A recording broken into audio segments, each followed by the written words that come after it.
කන්තක ආත්ම කීයක් නම් සිද්ධාර්ථ බෝධිසත්වෝ ස්වාමියා කොටගෙන ඉන්න ඇද්ද?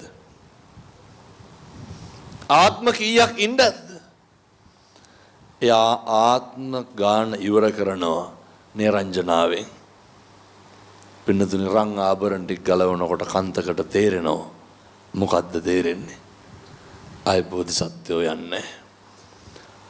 ආත්ම ගානක් සංසාරේ ස්වාමියා විදියට හිටපු කෙනා අය ආපහු යන්නේ නැහැ. පින්නතුනි කන්තක ක්ලාන්ත වෙනවා. දෙවනි පාර කන්තක නැගිටිනකොට බෝධිසත්වෝ කෙස්සටිය කපනවා. කන්තට දරා ගන්න බෑ තිරිසන් සතාට පපුව පැලිලා මැරෙනවනේ පින්නතුනි. ඇයි මේ සංසාරගත බැඳීම් තියෙන්න ඕන කල්යාණ මිත්‍රත්වයන් සංසාරේ පුරාවටම නඩත්තු වෙලා තියෙන්න ඕන. දැන් ඔය කල්යාණ මිත්‍රයෝ කොහෙන්ද හදාගන්න ඕන? දැන් මෙහෙම කියනකොට කේ හාමුදුරනේ අපිට එහෙම මිත්‍රයෝ නැහැ. අපිට එහෙම යාළුවෝ නැහැ. අපිට ඉන්න පුළුවන් තරම් වල කපන්න බලාගෙන හතුරු. පින්නතුනේ කසාදේ හරි වැදගත් නිවන් දකින්න.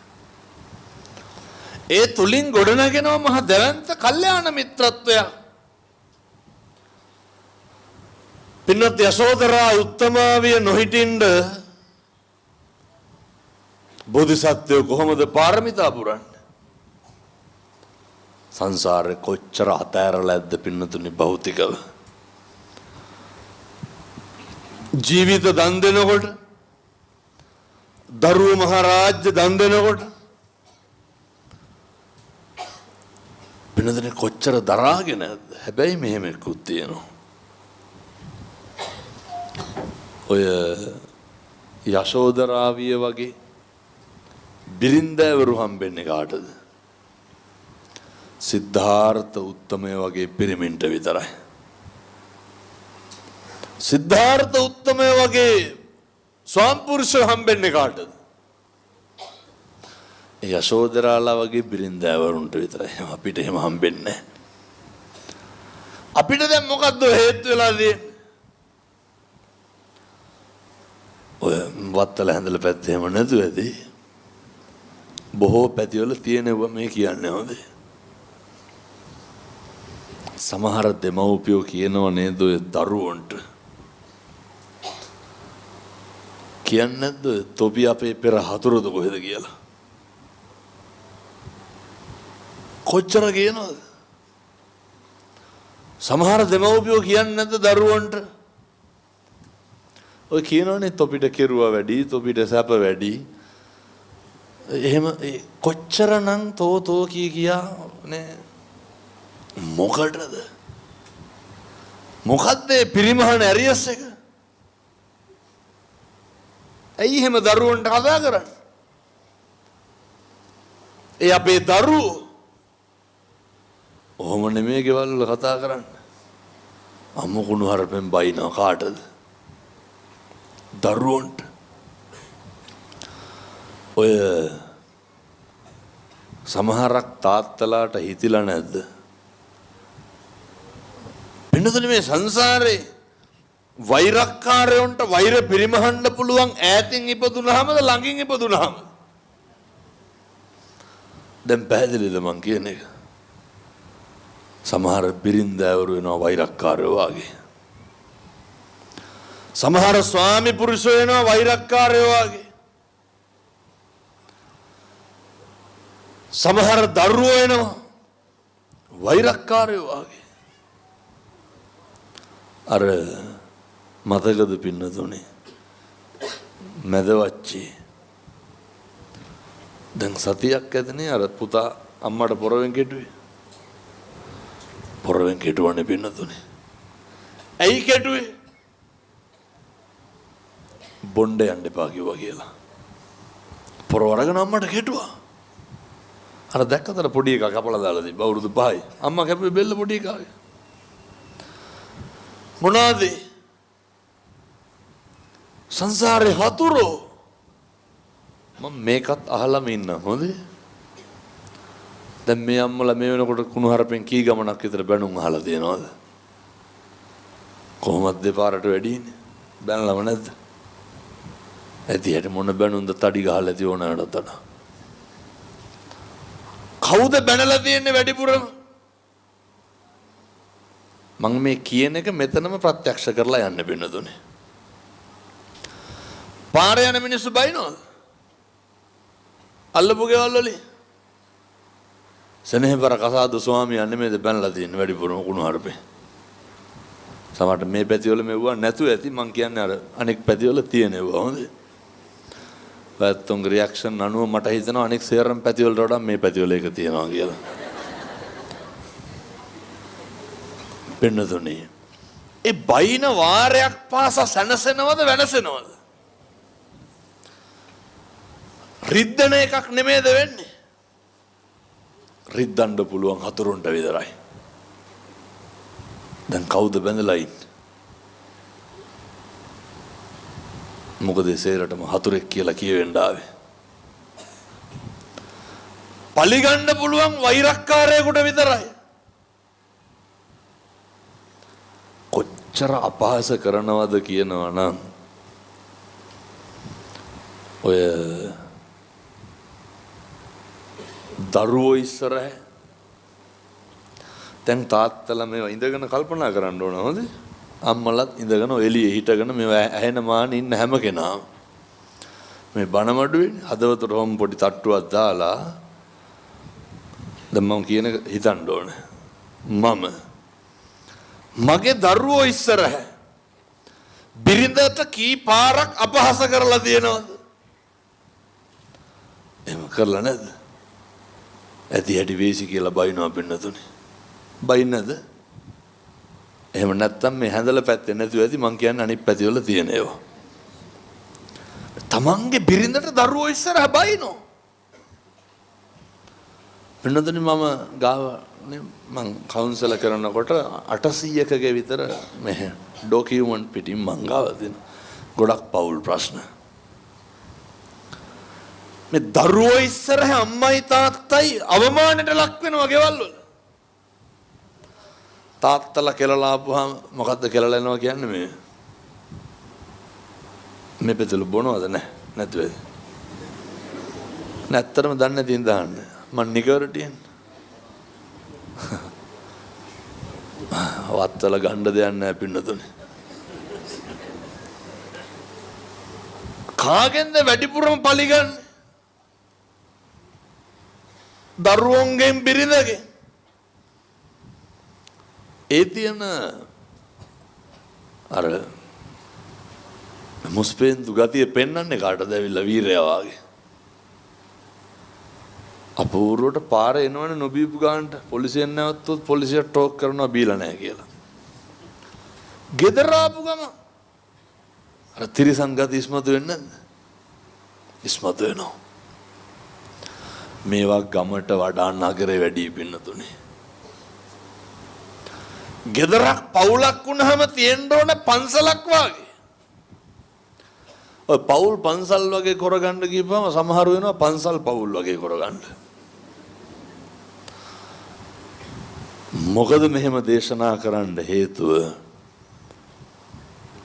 පවුලෙන් පිටස්තරව සැනසීමක් හොයන්න එපා. ඒක විහිළුවක් පින්නතුනේ. බිරිඳ දරුවෝ අම්මා තාත්තා සහෝදරයන්ගෙන් පිට කොහෙන්ද තියෙන තෘප්තියක්? ඒ ලබන තෘප්තිය අර යට කුණු වෙලා තියෙනකොට උඩින් දාන ඔපයක් විතරයි. ඔය සමහරු සහෝදරයොත් එක්ක හරි ඉක්මනට තරහ වෙනවනේ. විවිධ ප්‍රශ්න වලට. ජීවිතේ ඕන තරම් කසාද බඳින්න පුළුවන් හොඳේ. ඕන තරම් දරුවෝ හදන්න පුළුවන්. ඕන තරම් සහෝදරයෝ හැදියාගේද? ආය සහෝදරයෝ හම්බෙන්නේ නැහැ. ඕන තරම් අම්මා තාත්තා හම්බෙනවද? එක පාරයි පින්නතුනි. එකයි එච්චරයි. ඇයි ඉතින් ඒ කට්ටියත් එක්ක එදිරිවාදිකම් තියාගෙන ඉන්නේ? ඔහොම ඉඳගෙන මතක් කරන්න බලන්න අන්තිමට සහෝදරයෝ ටික එක්කහුවෙලා ආදරෙන් හිටපු දවසක් තියෙනවද? ලෙන්ගතුව හිටපු දවසක් තියෙනවද? මොකක්ද මේකේ පිරිමහන්නේ? මොකක්ද මේකේ බේරන්න තියෙන එදිරිවාදිකම? ඒ නිසා එකටම පුරුදු වෙන්න. බිරිඳයි දරුවෝයි අම්මයි තාත්තයි එක්ක හොඳට ඉන්න. බිරිඳ දරුවොත් එක්ක බත් ටිකක් කන්න තියෙන වෙලාව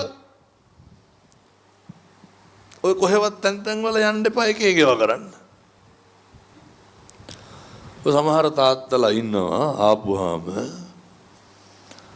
එනවා ඇඟපත හොද ගන්නවා ලෑස්ති වෙනවා යනවා 3:01යි. අය එන්නේ 12ට එකට විතර. ජීවිතේ පුරුදු වෙන්න බිරිඳ දරුවෝ අම්මා තාත්තා එකට බත් කන්න වෙනතුනේ. මේව මං ලක්ෂ වතාවක් කියලා ඇති. මෙතනින් තමයි කල්යාණ මිත්‍රත්වය හැදෙන්නේ.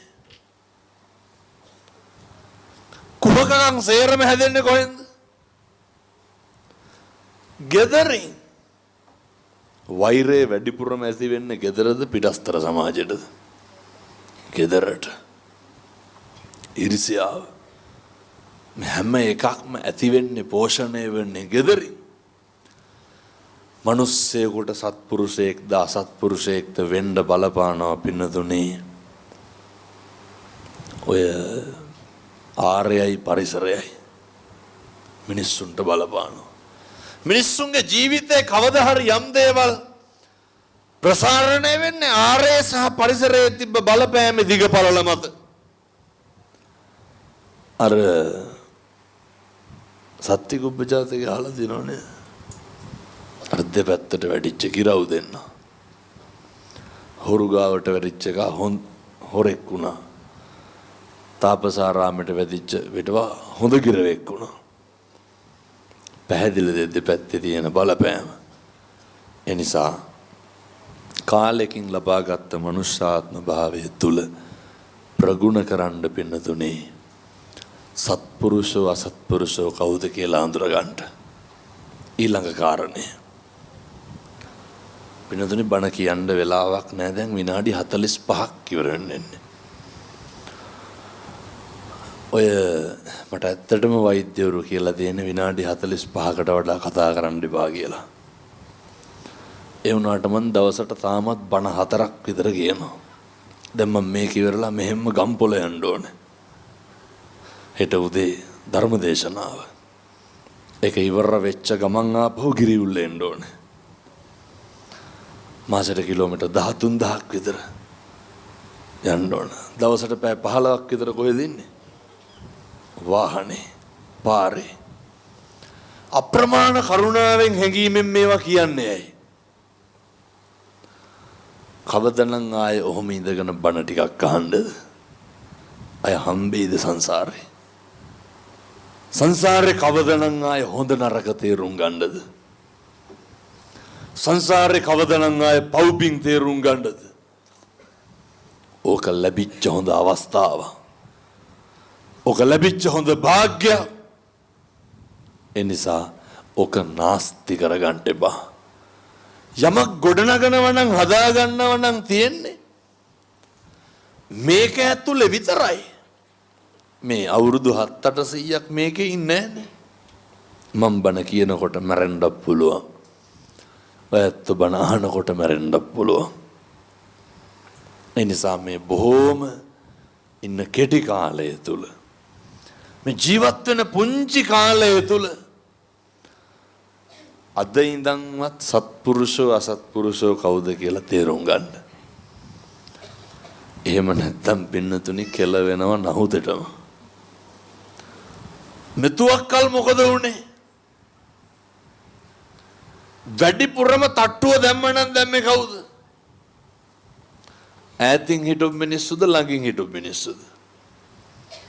ඇත්තටම වෙනස්කම් කෙරුවේ උදව් කරපු මිනිස්සුද නොකරපු මිනිස්සුද? අපි උදව් කරපු මිනිස්සු. ජීවිතේ කවදා හරි කලකිරුණා නම් කලකිරුනේ අඳුරන්නේ නැති මිනිස්සු හින්දාද අඳුරන මිනිස්සු හින්දාද? අඳුරන මිනිස්සු හින්දා. ඇයි අපිට එහෙම වුනේ?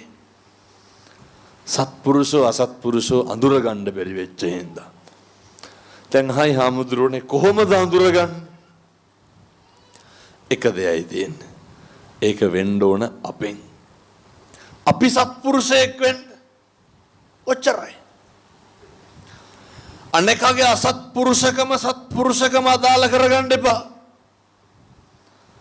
වටින්නේ අපේ සත්පුරුෂකම විතරයි. මෙහෙම දේශනා කරන්න හේතුව තමයි කාට හරි ඔය උදව් පදව් කරන්න ඇල්ලතුර වීදුරුවක දෙයක්වත් බලාපොරොත්තු වෙන්න එපා. හැම කෙනෙකුටම උදව් කරන්න.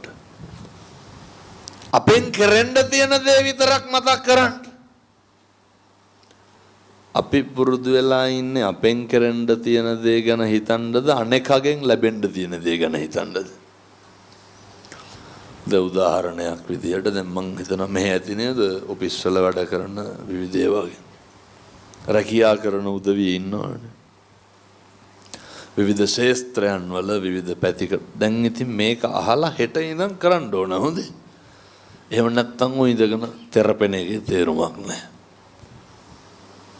ඔය පින්නතුනි මට මේ කාරණා මං එන්න ඉගෙන ගත්තේ සමහර දේවල් අත්දැකීම් වලින් අපි ඉගෙන ගන්නවානේ. මං ඔය පශ්චාත්තුපාදීය කරන්න දිල්ලි විශ්වවිද්‍යාලේ ඉන්නකොට අපිට මට හැමදාම කෑම ගෙනාවේ බෞද්ධ ඔය උත්තර ප්‍රදේශ වල ඉන්න අපේ මේ ගෑනු ළමයෙක් යාළුවේ හරි හොඳ බෞද්ධයෝ හින්දු. එතකොට හැම කෙනාටම හරි කෘතවේදීව hina වෙනවා. බුදුරු මේ උගන්ලා දෙන්න. පුබ්බාසි එහෙම නේ කලින් hina වෙන්න කලින් කතා කරන්න.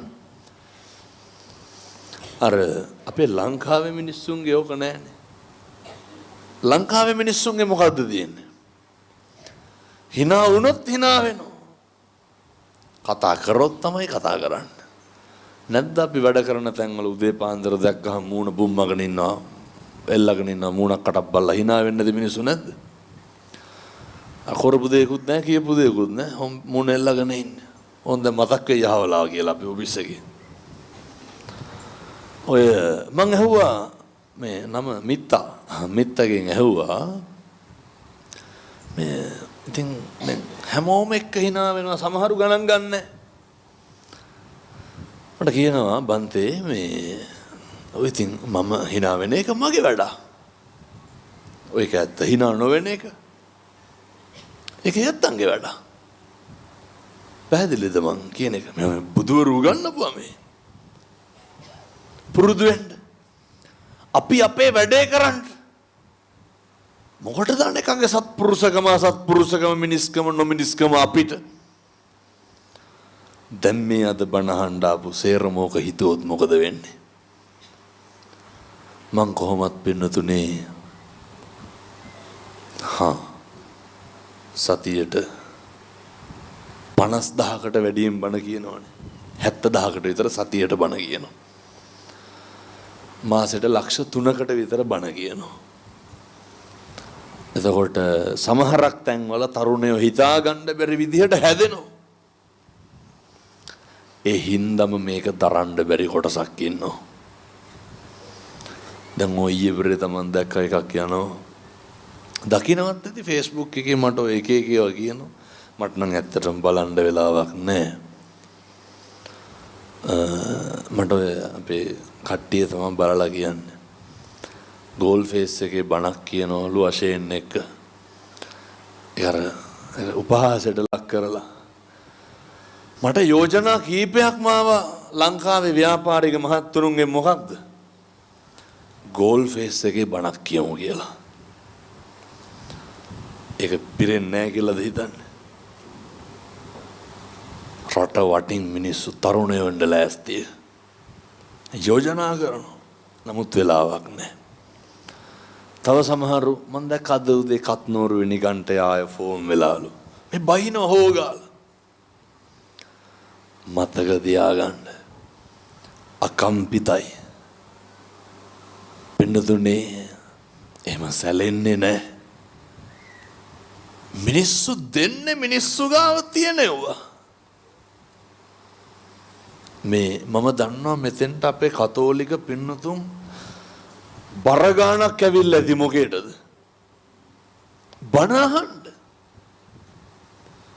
මුස්ලිම් අම්මලා තාත්තලා බර ගාණක් ඇවිල්ලා ඇති. පුදුම උමනාවක් තියෙන කතෝලික තරුණ මහත්තුරුන්ට ක්‍රිස්තියානි මේ හරියට එයාලා හැදිච්ච මට ආපහු කියලා එවනවා. හාමුදුරනේ දැන් රෑ තිස්සේ තැන් වල ඇවිදින්නේ. අම්මට බත් කට මම කවනවා. කවුද මේ කියන්නේ? ඕවට කොහින්ද පින්නතුණි ආගම? අම්මගේ සෙනෙහස කැමැත්ත gedara පවුලේ සමගිය එක්කහු කරන එකට જાතියක් තියනවද? ඔකට ආගමක් තියනවද? ඒවා මේ අහවල් අයට කියලා බෙදිච්ච නෙමෙයි. ඒවා සත්තුන්ටත් පොදුයි.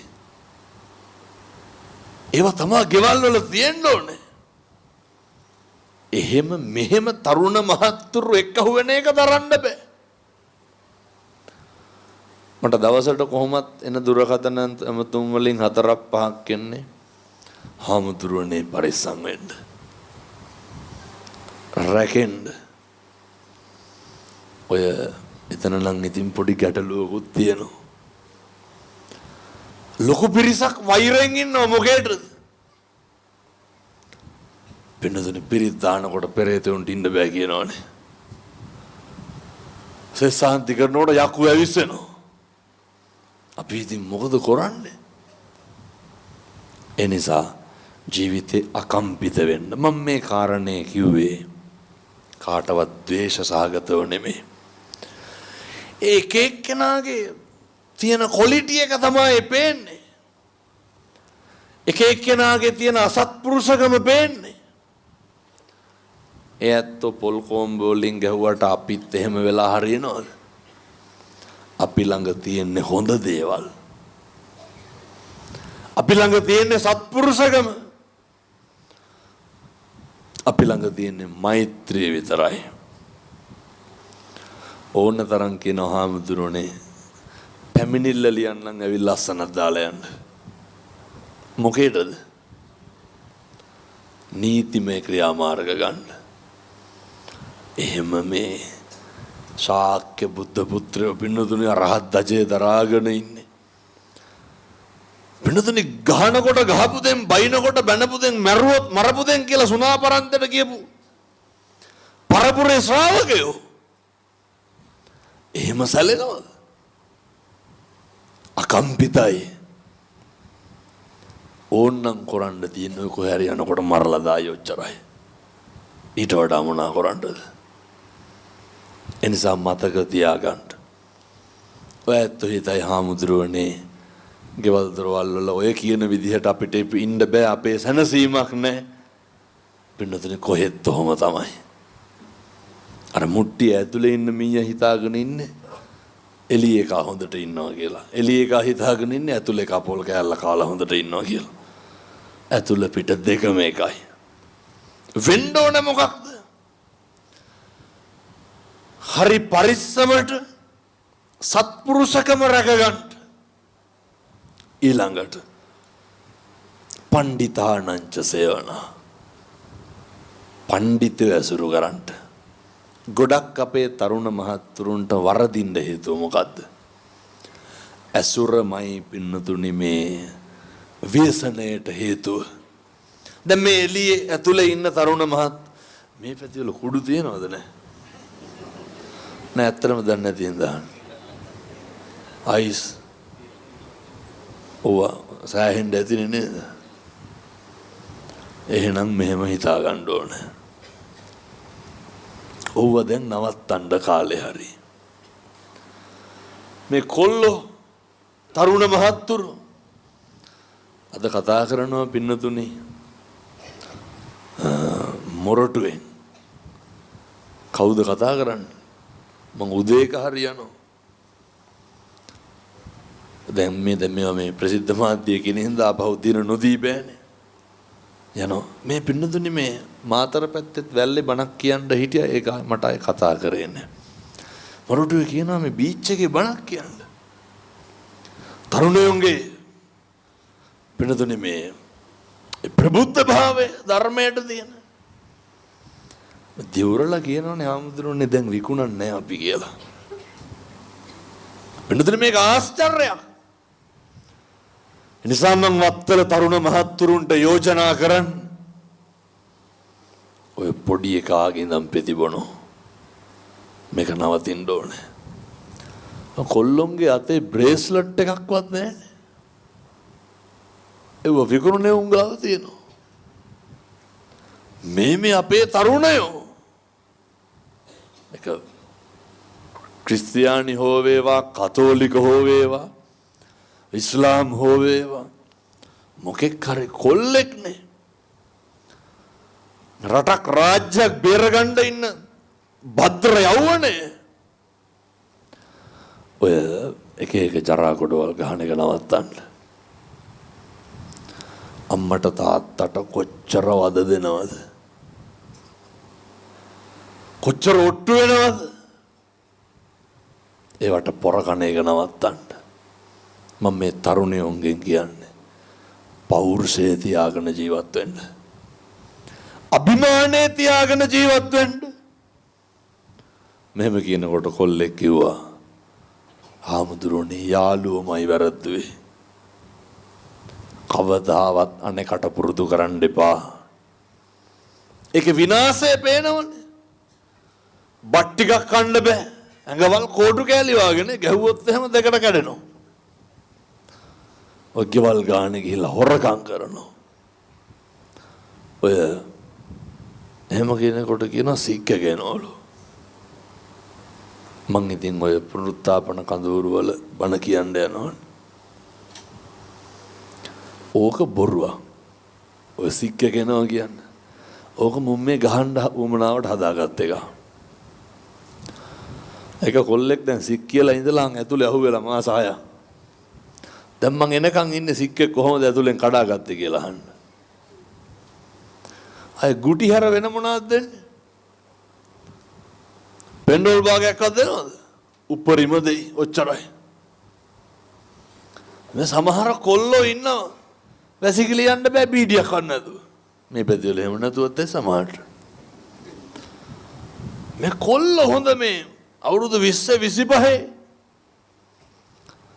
පුතේ හොඳට හම්බ කරන්න. හොඳට සල්ලි හොයන්න. ඔන්න රත්තරන් බඩුවක් එහෙම ගන්න ඕනනේ. බලනකොට කලිසම් දෙකයි මුළු ගෙදරටම තියෙන. හදිස්සියක් වුණා සපත්තු ඉල්ලගෙන යන්න යාළුවන්ගේ. වාහනයක් ගන්න ඕනේ. කුලියට හරි Tamanට කියලා ඉන්න තැනක් තියෙන්න ඕනේ. මේ වෙනසෙන්න නැති වෙන්න නෙමෙයි තියෙන්නේ. දැන් තරුණයන්ට වෙලා තියෙන්නේ කරන්න දෙයක් නැහැ. වෙච්ච දේ මෙහෙම බෑ. අපි නැගිටින්න ඕනේ. එනිසා මම බොහොම කරුණාවෙන් කියනවා. අසත්පුරුෂෝ නම් ඇසුරු කරන්න එපා. ඇම්මැහි කරලා හරි ඔය වගේ මිදෙන්න. තරුණයෝ එක්කව වෙන්න ඕනේ. සංවිධානගත වෙන්න ඕනේ. මම මේ විකුණුනේ උන්ට තඩි ගහන්න කියනව නෙමෙයි හොඳේ. මේ පොඩි උන් ටිකේ වගේ බේර ගන්න ඕනේ. අම්මා තාත්තා කොච්චර දුක් විඳලාද ඔය හදලා තියෙන්නේ. ගුටි ගන්නද? දැක්කද අර නිට්ටඹුවේ අර තාත්තා කියනව නේද මේ පුතේ මෙතන ගෙඩි මෙතන ගැටිති. ඇයි? කොල්ලා අල්ලගෙන තාත්තගේ ඔළුව ඇනලා බිම කුඩු ගහන්න සල්ලි ඉල්ලලා. ඒ හින්දා මොකක් හරි බලවීරියක් දාලා ඔකෙන් මිදෙන්න මම මගේ හදවතින් ප්‍රාර්ථනා කරනවා. නොමගට ගියපු තරුණ මහත්තුරු සියලු දෙනාට සුමගට එන්න සෝවිසි අනන්ත බුදු ගුණේ බලය ලැබේවා සාදු කියලා පතන්. අම්මගේ තාත්තගේ ඇස්වලට මූණට සතුටක් ගේන්න ඕනේ. සහෝදර සහෝදරියන්ගේ යුතුයකම් ටික කරන්න ඕනේ. එක දෙයයි. එක එක්කෙනා පස්සේ යන්න එපා. මොකක් හරි වුණාම අපිට කවුරුවත් නැහැ. ඒකයි මම මෙහෙම කියන්නේ. කවුද ඉන්නේ මොකක් හරි වුණොත්? අම්මයි තාත්තයි විතරයි, බිරිඳ විතරයි. හොඳ සත්පුරුෂෝ විදිහට ජීවත් වෙන්න. කාලෙකින් ලබාගත් මනුෂ්‍ය ආත්ම භාවයේ තුල ඔය තරුණකම, ඔය යෞවනය පින්නතුණි ඕක ආය හම්බෙන්නේ. ඔය කොල්ලෝ බලන්නකො දතක් කටක් මදින්නේ. නේ පෙරේතෝ වාගෙන ඉන්න වටිනාකමක් දෙන්න දෙපෙයි. කවදාවත් කිසි කෙනෙකුගේ හිතක් රිද්දන්නේ නැති තරුණයෙක් වෙන්න. මහන්සි වෙන්න. දුක් විඳලා හරි හොඳට හම්බ කරන්න කියලා මම නම් කියන්නේ. මේ නරාවලෙන් නැගිටින්න ඕනේ. හැමදාම ඔය කුලී ගෙවල් වල තැන් වල කුලියට ඉන්න එක, අගුපිල් ගාන ඉන්න එක නවත්තන්න ඕනේ. ඒ නිසා මම යෝජනා කරනවා තරුණ මහත්තුරුන්ට ජීවිතේ නැගිටින්න. කාටවත් අහු වෙන්න එපා. කාටවත් රැවටෙන්න එපා. කාගේවත් මාතෘකාවක් වෙන්න එපා. කාටවත් පාවිච්චි වෙන්න එපා. තනියම නැගිටින්න. පණ්ඩිතානංච සේවන පණ්ඩිතය විතරක් ඇසුරු කරන්න. පීඩියක් සිගරට් එකක් අත් දෙකට මූණට කටට දික් කරන කිසි කෙනෙක් ඇසුරු කරන්න එපා. වරදුනහම කවුද ඉන්නේ? ඔව දීපුන් එකෙක්වත් ඉන්නවද? අම්මයි තාත්තයි විතරයි. බිරිඳ විතරයි. මම මේ කොල්ලෝ නම් තව හොඳයි. මේ තාත්තලා ඔය කරන ජඩ වැඩ නවත්තන්න. පූජාච පූජනීයාන පිදී උත්තම් පුදන්න. මම ඇත්තන්ට බොහොම සරලව පැහැදිලි කරලා දෙන්නේ. දැන් අපි බෞද්ධයෝ හැටියට වෙනතුනේ මේ මොන ආගමෙත් උගන්නන්නද? මම මෙහෙම කියනකොට මට ආයෙත් ඊයේ පෙරේදා හාමුදුරු කෙනෙක් ඇවිල්ලා කියලා තිබ්බා. මේන් සර්වාගමික පුට්ටුවක් හදන්න NGO වලින් මං සල්ලි ගන්නවලු. මොන සල්ලිද පින්නතුනේ? අර මං ඉන්න පන්සලේ සිග්නලුත් නැහැ. යන්න එන්න පාරකුත් නැහැ. එහෙම ආගම්වාදයක් නැහැ පින්නතුනේ. ජාතිවාදයක් නැහැ. මේ සියලු දෙනාම හොඳ සත්පුරුෂයෝ වෙන්න ඕන. මේ බුදුහාමුදුරනේ කියන්නේ. සියලු දෙනාම සත්පුරුෂය ඇසුරු කරන්න, අසත්පුරුෂය ඇසුරෙන් නවත්තන්න. ආගම්වාදයක් ඇති වුණොත් ඇති වෙන්නේ අසත්පුරුෂ ඇසුරක් නිසා. ජාතිවාදයක් ඇති වුණොත් ඇති වෙන්නේ අසත්පුරුෂ ඇසුර නිසා. ඒ නිසා උදේ පාන්දර නැගිටලා මං අපේ තරුණ මහත්තුරුන්ට යෝජනා කරන්නේ. දැන් හරියට තරුණයෝ ගෙවල් වල බුදුන් අදිනවා. තරුණ මහත්තුරු උදේට බුදුහාමුදුරුවන්ට පැන් ටික පූජා කරන්න. තාත්තලා උදේට දාන ටික තියන්න. මහ දෙයක් නෑ. මේ ඔය පීරිසියක් ගත්තා. ඔකට බත් හැඳි භාගයක් විතර දැම්ම. ඔය පැහැෙන හොද්දෙන් හරි කමන්නේ ටිකක් දාලා බුදුහාමුදුරුවන්ට පූජා කරන්න. ඔකට පැය කීයක් ඇයිද? විනාඩි 3ක් විතර යන්නේ. බැරිකමද නොකරනකමද? ඕක හෙට ඉඳන් කරන්න පිං සිද්ධ වෙනවා පින්නතුනේ. සති 3ක් කරන්නකො මං කියනවට. අය අකුසලයක් වචනකින්වත් වෙන්නේ නැහැ පින්නතුනේ. මම කියනවට කරලා බලන්න. පුද්ගලික වශයෙන් මේ ලෝකේ දන් දීලා ඉහළ මානිසංස ලබන්න පුළුවන් උත්තමයා ලෞතර බුදුරජාණන් වහන්සේ. වරදින්නේ නැහැ කවදාවත්. හැන්දෑවේ අම්මයි තාත්තයි දරුවෝ එකට ගෙදර බුදුන් වදින්න. ඔච්චරයි. මම මගේ හදවතින් ප්‍රාර්ථනා කරනවා. මේ අම්මලාට තාත්තලාට සබ්බපා පස්සා කරණං සියලු පවුන කළ යුතුය. කුසලස්ස උපසම්පදා කුසල් වැඩි දියුණු කළ යුතුය. ඒ සඳහා අවශ්‍ය ශක්තිය ධෛර්යය සූවිසි අනන්ත බුදු ගුණයේ බලයෙන් විජයශ්‍රී ජයශ්‍රී මහා හාමුදුරුවන්ගේ ආනුභාවයෙන් ඔයත්තන්ට ලැබේවා. සාදු සාදු සාදු කියලා ප්‍රාර්ථනා කරන්න.